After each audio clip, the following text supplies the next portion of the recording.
Good morning, students. Myself, Dr. R.P. Bagdi, Assistant Professor, Department of ABST,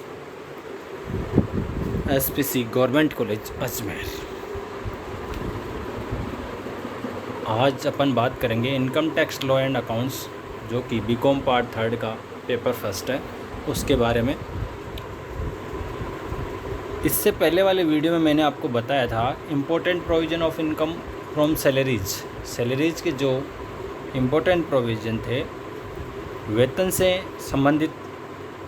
से आय के संबंध में महत्वपूर्ण जो नियम थे, इससे पूर्व वाले मैंने पहले वाले वीडियो में बताए थे। और आज के वीडियो में मैं आपको अगले वाले कुछ पॉइंट्स पे परिचर्चा करूँगा। जो वेतन से आय के संबंध में महत्वपूर्ण नियम है, उसमें यह पॉइंट है remuneration from provision persons other than employer. Remuneration from person other than employ, नियोक्ता के अलावा अन्य व्यक्ति से प्राप्त पारिश्रमिक। यदि कोई कर्मचारी अपनी सेवाओं के बदले नियोक्ता के अलावा अन्य किसी व्यक्ति से कोई पारिश्रमिक प्राप्त करता है तो वह वेतन से आय नहीं माना जाता। उदाहरण के लिए देखें तो एक होटल का जो वेटर होता है, उसमें होटल में आने वाले ग्राहकों द्वारा उसको बख्शीश या टिप्स जो दी जाती है वो आय नहीं होती। एक विश्वविद्यालय के प्राध्यापक को किसी अन्य विश्वविद्यालय या पेशेवर संस्थाओं के उत्तर पुस्तिकाएं जांचने का जो पारिश्रमिक प्राप्त होता है वो भी वेतन में नहीं माना जाएगा। ऐसी आय को अन्य साधनों की आय के शीर्षक में सम्मिलित करेंगे। विश्वविद्यालय का कर्मचारी है या विश्वविद्यालय के प्राध्यापक है जो अदर यूनिवर्सिटी के जो पेपर सेटिंग और कॉपी चेक करते हैं, तो उसके पैसों को इसमें शामिल नहीं किया जाएगा। खुद की यूनिवर्सिटी से, जिस यूनिवर्सिटी में वो प्रोफेसर है, उसी में अगर कोई पैसा प्राप्त होता है तो वो। इसके बाद अपन बात करते हैं no difference between salary and wages. वेतन और मजदूरी में कोई अंतर नहीं है। वेतन व मजदूरी में कोई अंतर नहीं, आयकर की दृष्टि से कोई अंतर नहीं है। वह दोनों ही किसी कार्य को करने पर पारिश्रमिक के रूप में प्राप्त होते हैं। मजदूरी का भुगतान शारीरिक श्रम के संबंध में होता है, जबकि वेतन का भुगतान गैर शारीरिक श्रम के कार्य के संबंध में होता है। अगला पॉइंट है voluntary surrender of for going of salary. स्वेच्छा से वेतन त्यागना अथवा छोड़ना। जैसा कि पूर्व में स्पष्ट किया गया कि वेतन प्राप्त होने पर कर योग्य हो जाता है। चाहे कर्मचारी स्वेच्छा से अपना वेतन त्याग दे या छोड़ दे तो भी वह वेतन आय शीर्षक में कर योग्य होगा, क्योंकि वेतन का त्यागना अथवा छोड़ना आय का उपयोग माना जाता है। इसमें एक अपवाद है, यदि कोई कर्मचारी सरकार को जनहित में देने हेतु वेतन का कोई अंश या त्याग देता है तो इस प्रकार त्यागा गया वेतन कर मुक्त होता है। इसके बाद बात करते हैं अपन टैक्स फ्री सैलरी, कर मुक्त वेतन। यदि किसी कर्मचारी को अपने नियोक्ता से कर मुक्त वेतन प्राप्त होता है तो इसका से यह है कि कर्मचारी वेतन पर देय आयकर का भुगतान भी नियोक्ता द्वारा चुकाया जाएगा।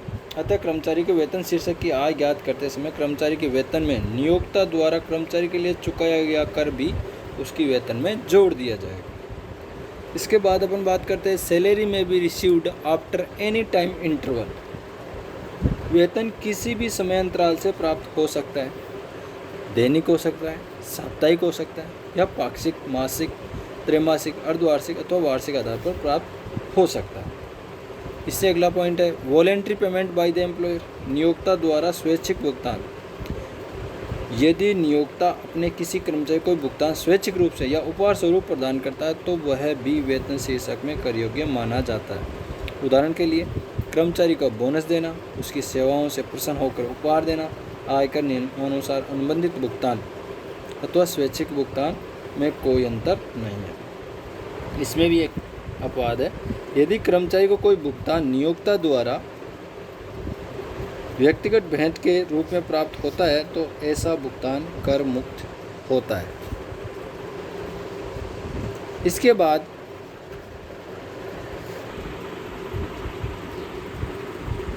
अगला पॉइंट है डिडक्शन आउट ऑफ सैलरी,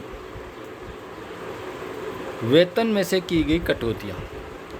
नियोक्ता द्वारा कर्मचारी के वेतन में से किसी अनुबंध या विधान के अंतर्गत अनेक कटौतियाँ की जाती है, जैसे भविष्य निधि में कर्मचारी का अंशदान, जीवन बीमा प्रीमियम का भुगतान, आयकर, कर्मचारी को दिए गए ऋण वसूली की किस्त इत्यादि। इस प्रकार की जाने वाली सभी कटौतियाँ कर्मचारी द्वारा अपनी आय की राशि में उपयोग मानी जाती है।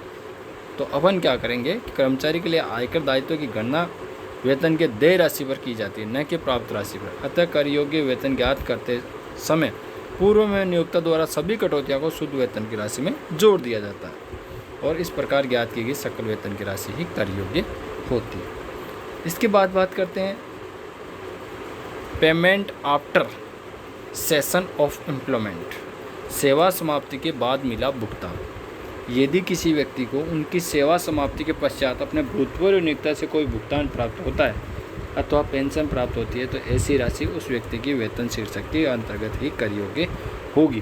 परंतु यदि भूतपूर्व नियोक्ता से कोई भुगतान प्राप्त व्यक्तिगत भेंट अथवा उपहार के रूप में मिलता है तो ऐसा भुगतान कर मुक्त होता है। इसके बाद बात करते हैं अपन palace of accrual of salary, वेतन उपार्जित होने का स्थान। आयकर अधिनियम की धारा 9(1) के अनुसार वेतन शीर्षक की उस स्थान पर उपार्जित होती है जहां पर कर्मचारी द्वारा अपनी सेवाएं दी जाती है। ठीक है, यदि सेवा भारत में दी जाती है तो वो भारत में उपार्जित हो और उदय हुई समझी जाएगी, और चाहे इसका भुगतान भारत के बाहर ही क्यों न किया जाए अथवा भारत में सेवा समझौता के समाप्त होने के बाद किया जाए। भारत के बाहर विदेश भुगतान की गई पेंशन को भारत में उपार्जित हुआ तभी माना जाता है जब कि उसका भुगतान भारत में दी गई सेवाओं से संबंधित हो। इस प्रकार भारत में प्रदान की गई सेवाओं का अर्जित अवकाश वेतन भी भारत में उपार्जित माना जाता है। इसमें भी एक अपवाद दिया हुआ है 9(1)(3) के अनुसार भारत सरकार द्वारा किसी भारतीय नागरिक को चुकाए गए वेतन भत्ते अनुलाभों को छोड़कर को भारत में उपार्जित माना जाता है, भले ही सेवाएं विदेश में दी हुई। इसी के साथ ही आज का वीडियो समाप्त होता है। Thank you.